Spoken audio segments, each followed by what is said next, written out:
Donc Ulysse, c'est un groupe économique solidaire qui est composé aujourd'hui de 5 entreprises associatives membres qui sont Ulysse Grenoble Solidarité, Ulysse Solidura, Ulysse Service, Ulysse Intérim et Ulysse Énergie.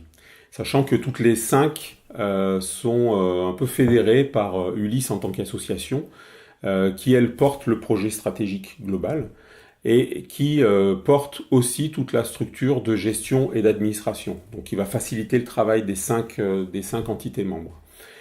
Travail qui est, c'est quoi ce travail-là d'Ulysse? C'est un travail qui est pleinement ancré dans le champ de l'insertion par l'activité économique. Ça veut dire quoi? Ça veut dire que notre mission, c'est de permettre à des personnes éloignées de l'emploi de retrouver une place sur le marché du travail. Ça veut dire que on nous oriente des personnes en fragilité, en précarité sur le marché du travail. On va les salarier, leur proposer un poste salarié, une fonction qui va contribuer à la production de biens et de services qu'on va commercialiser, ce qui va nous permettre de financer notre structure de fonctionnement.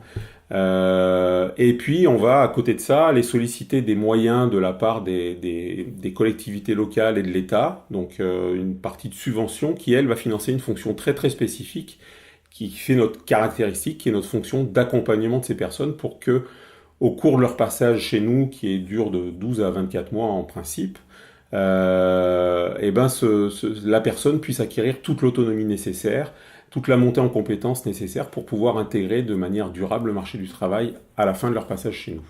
Les personnes nous sont orientées avec des objectifs définis, donc c'est le référent emploi qui nous fait des propositions d'objectifs. Donc ce soit, je sais pas, travail sur le projet professionnel, ça peut être trouver une formation, ça peut être acquérir de l'expérience ou réacquérir de l'expérience pour des personnes qui n'ont pas travaillé depuis longtemps. Donc ce travail d'accompagnement sera différent en fonction des personnes et sera mené à la fois par un conseiller en insertion professionnelle et à la fois par un encadrant technique pour les ateliers et chantiers d'insertion ou en collaboration avec les employeurs pour les personnes qui sont mises à disposition directe des employeurs. Sachant qu'on est le CIP, donc le conseiller en insertion professionnelle, est en contact régulier avec les entreprises. Et on évalue tout au long du parcours les compétences et puis l'avancée du projet.